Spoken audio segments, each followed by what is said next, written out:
salaamaaleykum mbokki patriotes yi mbokki sénégalais mbokki sportifs yi bon tey nag je vais pas parler de politique comme ni ma leen ko waxee dama bëgg tuuti dimbali sénégalais le maximum que je peux li ñuy wax sport li ñuy wax xam-xamu complément alimentaire bon tey nag bon dama bëggoon répondre ci ay questions yoo xam ni parce que ñu bëri ñu moo koy laaj lan mooy complément alimentaire ñii dañuy dem ñu ne leen jëlal masse gënal wala jëlal wéy te duñ leen wax dara lu leer ñii am na ñoo xam dañoo am problème biir ay problème ulcère problème maanaam dañoo allergie lactosérum lactose yi mooy ñii dañoo am problème injo maanaam dañuy wàcc suñu lekkee suñu naanee yenn protéines yi source yoo xam ne leeralu leen kon gars yi juste pour wax leen dama déglu Sénégal ñi nga xam ne ñu bëri ñooy wax si affaire musculation si mbirum complément alimentaire gars yi war nañ jàngiwaat war nañ wutaat xam-xam ci loolu war nañ surtout suñ la dékkee micro waxal li nga xam parce que di n'importe quoi parce que on m'a interpellé laaj nañ ma ci yu bëri dama koy tontu benn par benn masse gainer wala whey tey dañuy waxtaan ci whey parce que li ñu war a waxtaanee sinon day gudd d'une manière très brève ñu waxtaan ci lan mooy whey. Whey protéine la boo xam ne c'est à base de lait maanaam c'est extrait à partir du lactosérum. Whey soo xoolee dafa am ñeenti whey yoo xam ne bokkul bu ci nekk am na koo xam ne waru ko jël am na ku ko war a jël comprendre ngeen tey soo jëlee whey da ngay gis koo xam ne nee na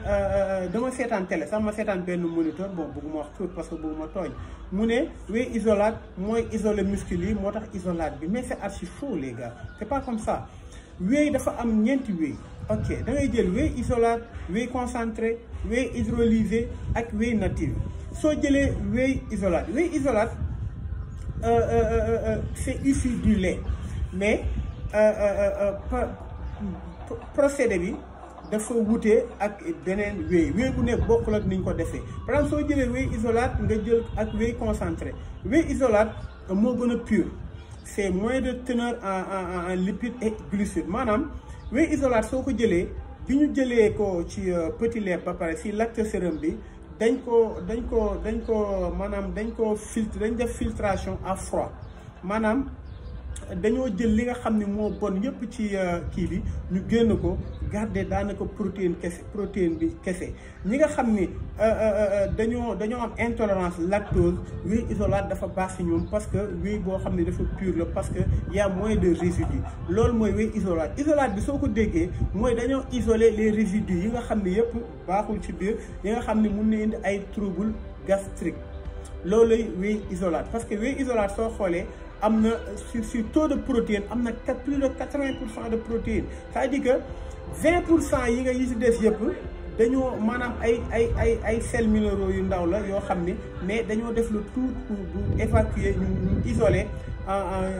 glucides yi lipides yi ak même calories yi ça veut dire que ñi nga xam ne dañuy gaaw ngande wala dañuy obèse suñu waree utiliser complément alimentaire whey isolate ñoom dina baax si ñoom. beneen bi mooy whey concentré c'est la même chose whey concentré yëpp whey la mais c'est extrait de lactosérum maanaam matière première dañ ko directement filtré dañ def filtration directe c'est-à-dire que dañ ko séché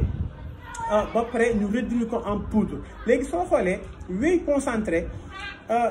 moo procédé whey isolate dafa wute parce que whey isolate dañu isoler tous les résidus mais whey concentré soo xoolee mooy whey bi gën a yomb moo ëpp lipide moo ëpp glucide moo ëpp calorie soo xoolee c'est-à-dire que bëri na ay yoo xam ay impurité la yoo xam ni arrangé wul ñenn ñi mais toutefois ñaari whey yooyu yëpp ñoo bokk même rôle bi ñuy joué ci nit parce que whey isolate whey concentré am na plus de 80% de protéines kon c'est-à-dire que côté prix bi whey concentré moo gën a yomb fuuf c'est beaucoup moins cher et puis su fekkee ñi nga xam ne su côté tubaab yeeg yooyu nga xam ni dañoo bëri ay règles ay lu ñuy bañ ay dañoo bëri ay maanaam ay allergie tout ça ñoom dina leen kii mais su fekkee nit koo xam ne amul allergie en lactose mun na jël whey concentré te du ko wàññi dara. beneen bi mooy whey hydrolysé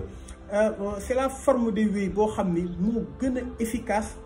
si àdduna bi wéy am yëpp parce que dañ ko prédigérer mooy dañ ko reesal avant muy dugg sa biir c'est-à-dire que su duggee sa yaram maanaam day digérer rapidement du jar par exemple say rein di def ay filtre di xool lii moo baax mais ça c'est digère assimilation bu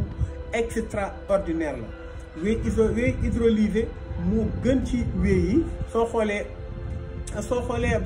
bon vitesse d'assimilation bi c'est bien plus rapide que les autres wéy maanaam vitesse bi muy assimiler ci yaram moo gën a gaaw par exemple su fekkee da nga entraîné ba pare pour nga am benn approvisionnement en protéines intramusculaires bu adéquat mooy wéy hydrolysé moo gën parce que soo ko naanee rek day assimiler sa yaram par rapport ak les autres protéines nga xam ne seen assimilation bon xaw na yeex parce que impurité yi am au niveau des reins day def ay filtration microfiltration yu bëri c'est-à-dire que amul impurité yi nga xam ne yeneen wéy dañ ko am amul cholestérol amul lactose c'est moins de résidus boobu mooy wéy hydrolysé c'est-à-dire que moo gën parce que dañ ko prédigérer ko yéen a may comprendre ba am na beneen wéy bu ñuy wax wéy natif wéy natif mooy wéy boo xam ne il n'a pas subi de pasteurisation maanaam tàngaluñ ko bi ñuy def filtration bi ñu koy traité am na dafa am protéines yoo xam ne ils sont soumis à de hautes températures parce que su fekkee noonu da protéine bi ñuy def lait bi ñuy def isolation bi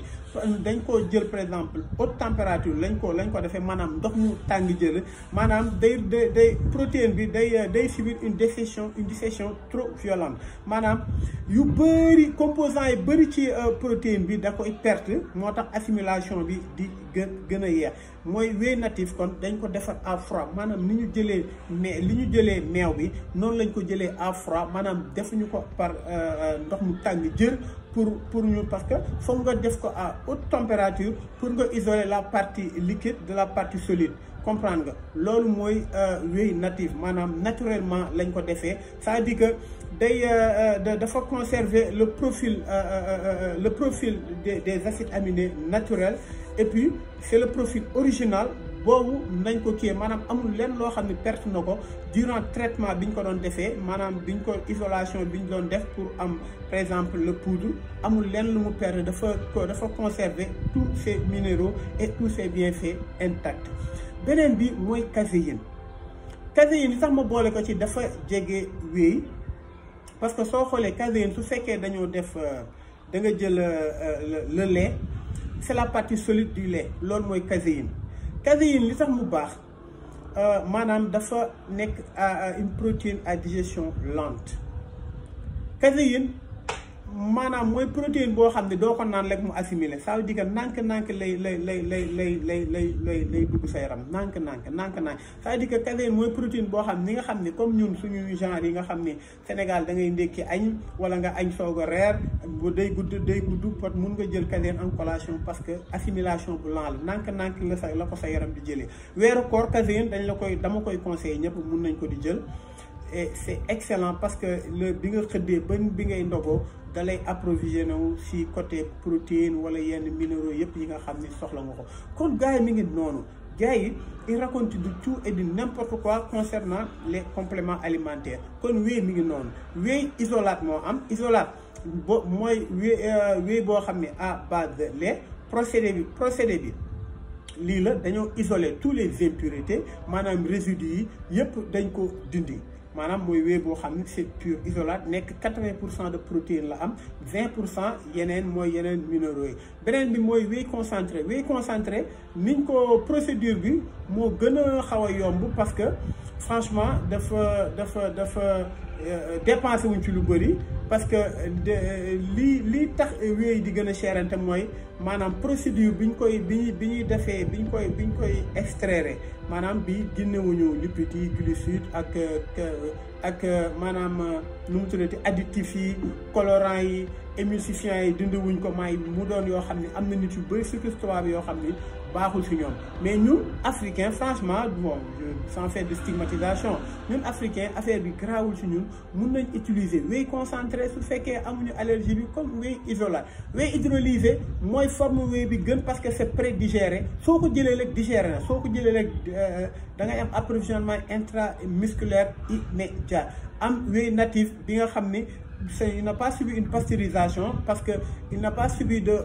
une haute température pour ñu traiter ko dañ ko def à froid, ça veut dire que dafa conserver tous ses bienfaits. beneen bi mooy caséine, c'est la partie solide du lait. Caséine partie solide boobu moo waral caséine mooy def assimilation la nank lay demee sa yaram, baax na ci weeru koor ak yeneen ñi nga xam ne dañuy toog lu yàgg soog a lekk. kon gars yi loolu mooy whey. kon jàpp leen loolu whey isolate moo am, concentré, hydrolysé, whey natif. beneen bi maa leen ko ci tegal parce que c'est à base de lait aussi muy caséine. kon gars yi noonu la demee ñi ngi ziar ñëpp di bëggee ñëpp lépp loo bëgg a xam ci whey mi ngi noonu, soo leen ko dégloo di ngeen comprendre lu bëri. et puis n'hésitez pas à me poser des questions, naa leen wuy beneen vidéo bi naa leen si wax lan mooy mass gainer ak lan mooy différence am ak